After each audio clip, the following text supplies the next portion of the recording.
오늘 말씀의 제목이 보고 들은 것을 전하자입니다. 그리고 처음 제가 질문 드리는 게 이 땅에서 그리스도인의 사명이 무엇이라고 생각하십니까? 인사를 나눴듯이 무엇인지 다 아시겠는데 제가 한 목사님의 일화를 전려드립니다. 리처드 윈블란트라는 목사님이 계시는데 루마니아 출신의 유대인입니다. 그런데 기독교로 개종하고 루터교 목사님이 되었습니다. 그는 공산주의가 루마니아를 장악한 후에 핍박받는 자들을 위해 계속 사역을 했습니다. 계속 사역을 하다 보니까 공산주의 앞에서 하나님을 증거했다라는 이유 하나만으로 1948년에 체포되어서 14년 동안 옥에서 갇혀 고문을 당합니다. 수감 생활을 하는 동안 윈블런트 목사님은 잠을 잘 수 없었고 곤봉으로 구타당했고 약물 주입으로 정신착란을 일으켰고 뼈가 드러날 정도로 발에 채찍을 맞는 등 끔찍한 고문을 14년 동안 당하셨습니다. 그는 그것이 지옥과 다름없다라고 표현을 했습니다. 윈블런트 목사님은 폐렴으로 사경을 헤매는 순간에도 루마니아에 있는 그 지하 교인들의 연락처를 넘기지 않았습니다. 그는 결국 몸값 1만 달러를 지불하고 루마니아를 떠날 수 있었고 이후에 핍박받는 교회들의 목소리가 되는 일에 목소리를 전하는 일에 전념을 했습니다. 특별히 1966년 5월 미국 상원 국내 안보소위원회에 18군데의 깊은 고문 자국을 보여주면서 공산주의의 잔악상을 전 세계에 폭로했고 내 몸의 이 흉터들이 내가 보고 들은 복음을 증언한다라고 이야기했습니다. 윈블런트 목사님은 1967년에 공산주의 세계의 예술이라는 단체를 설립했고 지금은 그 단체가 순교자의 소리로 여전히 남아 있습니다. 아마 유튜브에 순교자의 소리를 검색하면 한국도 그 단체가 있어서 여전히 고통받는 특별히 공산주의, 특별히 핍박받는 지역의 기도 소식을 끊임없이 올리고 있습니다. 윈블런트 목사님의 일하는 오늘을 사는 우리 그리스도인들을 향하여 이 땅에 주 예수 그리스도의 복음을 전해야 하는 전도와 선교의 사명을 깊이 생각하게 합니다. 이 땅에 사는 그리스도인의 사명이 무엇이라고 생각하십니까?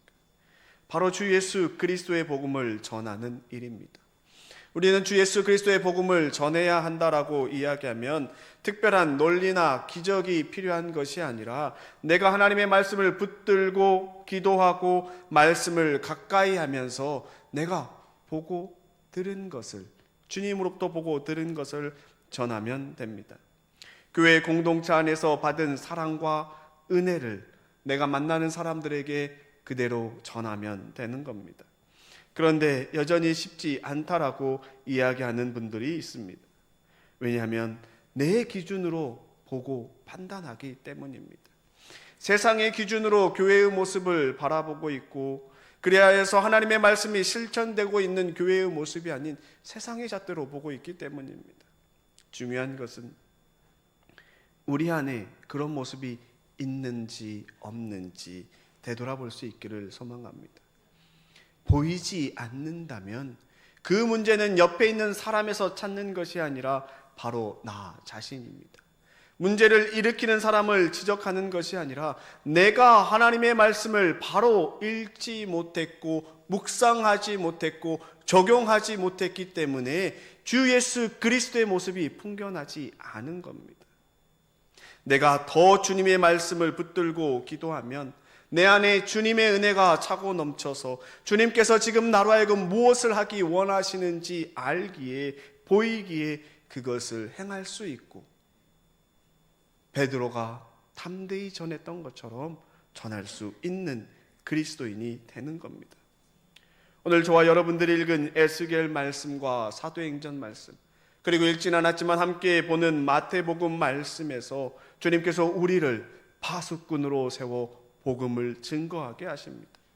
먼저 에스겔 3장 17절에 인자야 내가 너를 이스라엘 족속의 파수꾼으로 세웠으니 너는 내 입의 말을 듣고 나를 대신하여 그들을 깨우치라.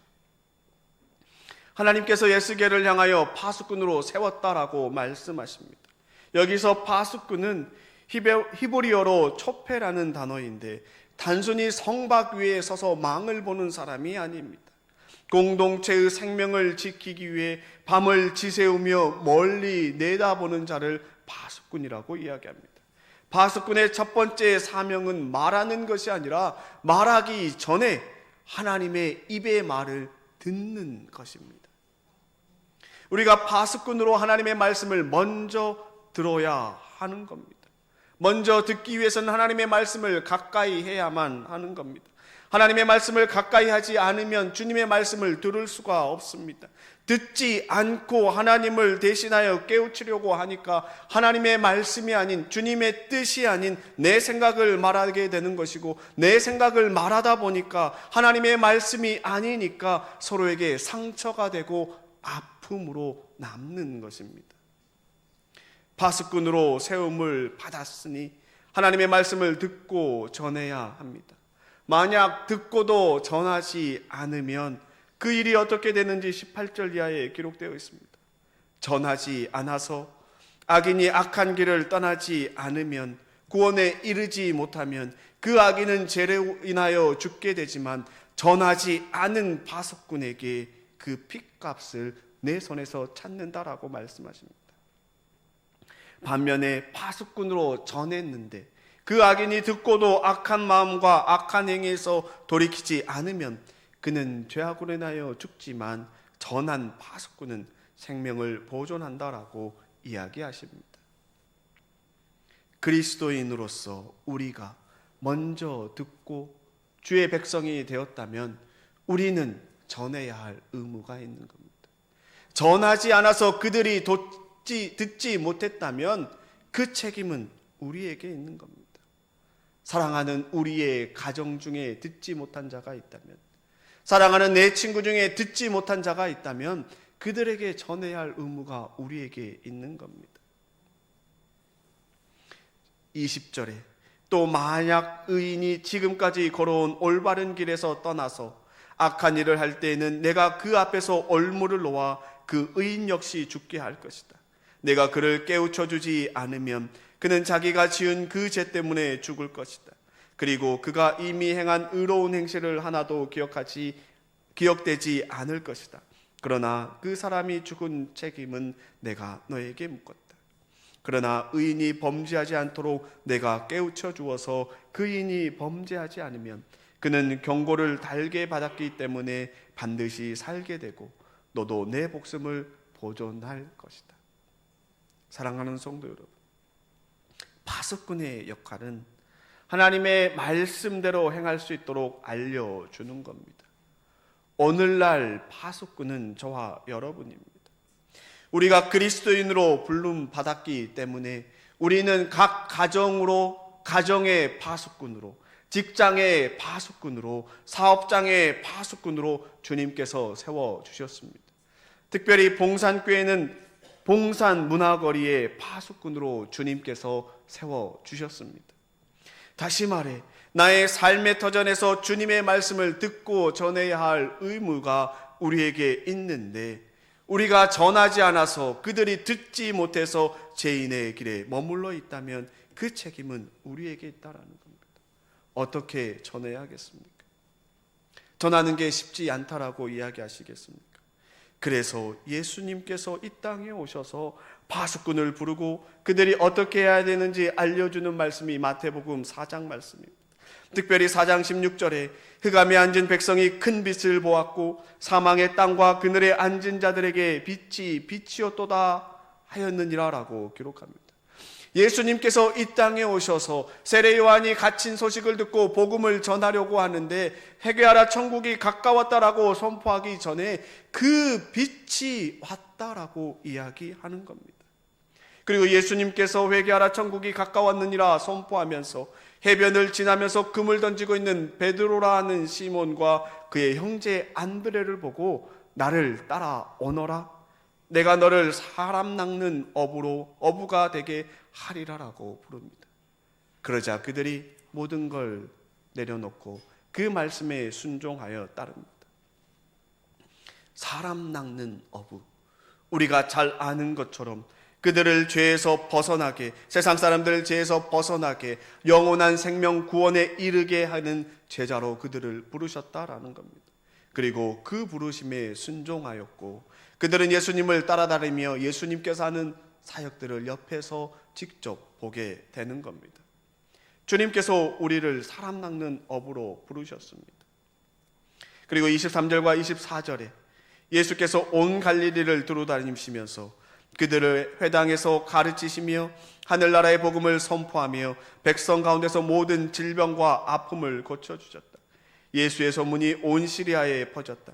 그리하여 사람들이 갖가지 질병과 고통으로 앓는 모든 환자들과 귀신 들린 사람들과 간질병 환자들과 중풍병 환자들을 예수께 데리고 왔다. 예수께서는 그들을 고치셨다. 예수님께서 베드로와 요한을 부르시고 하셨던 수많은 사역들이 사람들을 가르치시고 복음을 선포하고 질병과 아픔을 고쳐주셨고, 그러자 수많은 사람들이 소문을 듣고 찾아오고 또 고쳐주고 그 수많은 무리가 예수님을 따르게 됩니다. 그럼 우리는 무엇을 보고 배워야 합니까? 우리 눈에 예수님이 당장 보이지 않기 때문에 알 수 없다라고 이야기할지 모르지만, 아니요, 우리에게 주신 이 성경 말씀에 그 모든 것들이 기록되어 있습니다. 우리는 그래서 예수님의 말씀 성경을 끊임없이 읽고 묵상하면서 그 말씀을 우리의 삶에 적용해야 되는 겁니다. 그것을 본 베드로와 요한이 어떻게 했습니까? 예수님께서 십자가의 죽음을 당하시고 부활하시자, 승천하시자 이후에 다락방에서 간절히 기도하여 성령의 임재를 경험하고 그들이 복음을 전하는 장면이 사도행전 3장과 4장에 기록되어 있습니다.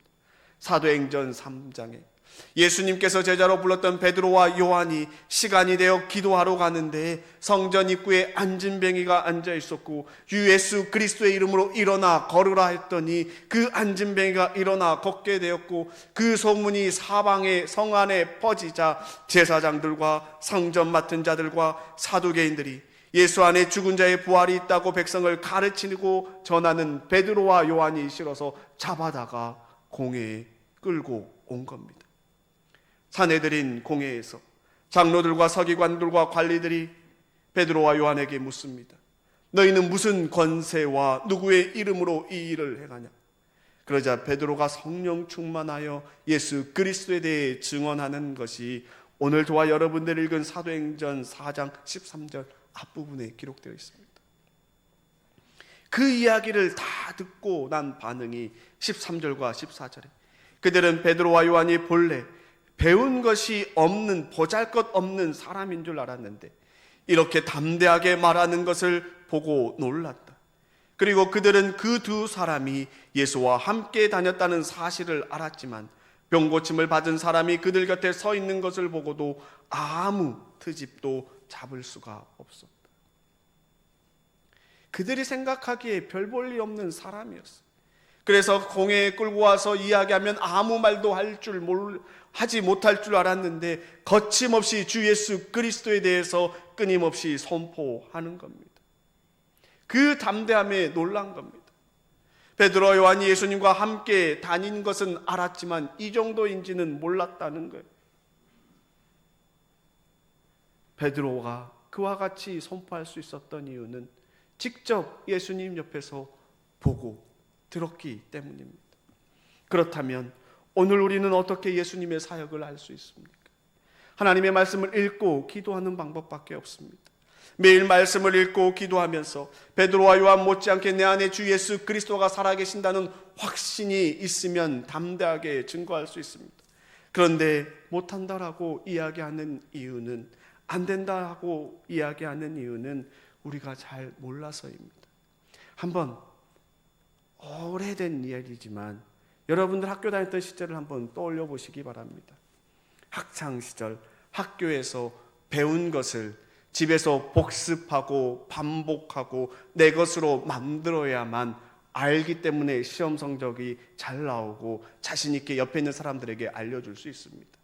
그런데 끊임없이 공부하지 아니하고 그냥 학교만 왔다 갔다 하고 배우지 않으면 학교를 오래 다녀도 아는 것이 없어서 가르쳐주지도 못하고 누가 내게 묻는 것이 두려울 뿐입니다. 시험 보는 것이 두렵습니다. 신앙생활도 마찬가지입니다. 교회만 왔다 갔다 하는 것이 아니라 내가 하나님의 말씀을 읽고 주님을 알고자 노력해야만이 내 안에 주 예수 그리스도에 대한 확신이 있어서 증거할 수 있는 겁니다. 학교에서만 배우는 것이 아니라 얼마나 하나님의 말씀을 사모하느냐입니다. 알면 쉬운데 모르면 힘들고 하기 싫고 포기하고 나에게 편한 방법을 찾는 것이, 그것이 바로 세상적인 기준이고 세상적인 사고입니다.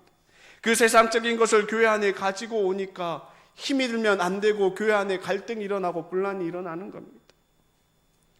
사내들인 공회에서 베드로의 모습을 보고 그들이 모여서 고민합니다. 어떻게 논의하고 어떻게 해야 될지. 그러다 18절에 그들 두 사람을 불러서 그들이 내린 결론은 절대로 예수의 이름으로 말하지도 말고 가르치지도 말라라고 겁박하는 것밖에 없었습니다. 더 이상 민간에게 퍼지지 않게, 더 이상 세상 사람들이 주님을 알지 못하게 전하지 말라는 겁니다.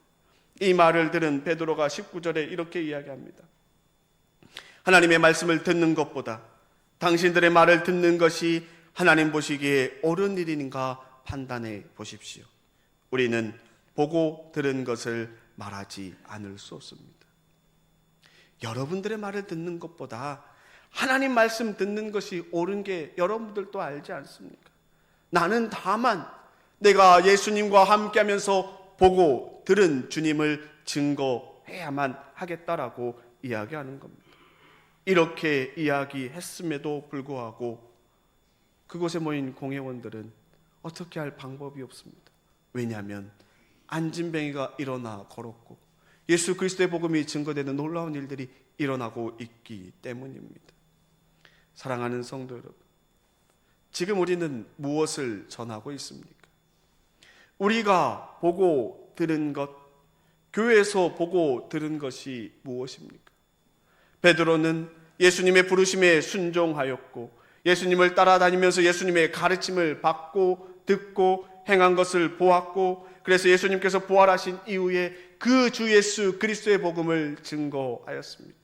공회 재판에 불러서 증거하라고 해도 전혀 흔들림 없이 담대하게 주 예수 그리스도의 복음을 전했습니다. 왜냐하면 그것이 진실이고 사실이고 경험한 것이기 때문입니다. 오늘을 살아가는 우리도 마찬가지입니다. 이 시대 주 예수 그리스도의 복음이 필요한 수많은 삶의 현장에 주님께서는 저와 여러분들을 파수꾼으로 불러 보내셨습니다. 여러분들의 가정으로, 여러분들의 직장으로, 여러분들의 사업장으로, 여러분들의 삶의 터전으로 파수꾼으로 세웠습니다.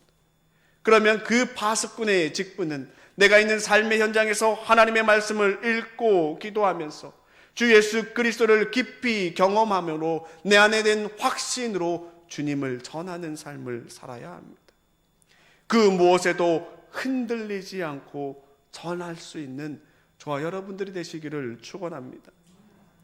리처드 윈블런트 목사님은 살이 파이고 주사약으로 정신찬란을 일으키고 몽둥이로 맞는 그 상황 속에서도 주님의 일을 전하는 일을 멈추지 않았습니다.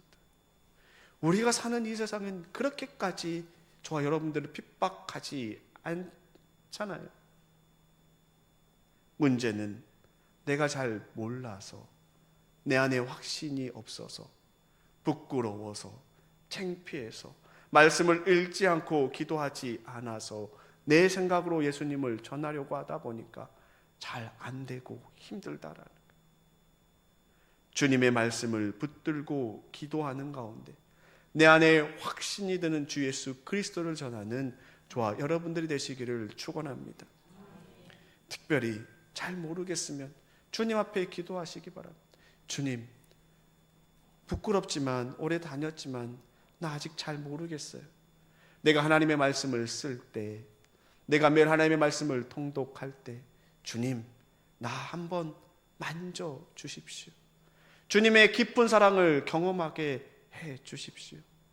그리고 내가 사랑하는 내 자녀에게, 내 친구에게, 내 이웃에게 주님을 꼭 전하는 올 한 해가 되기를 소망한다고 간절히 기도하며 여러분들의 삶의 모습을 통하여 주님의 사랑이 증거되는 올 한 해가 되시기를 주 예수 그리스도 이름으로 축원합니다. 이 시간 함께 한 목소리로 기도하기를 소망합니다.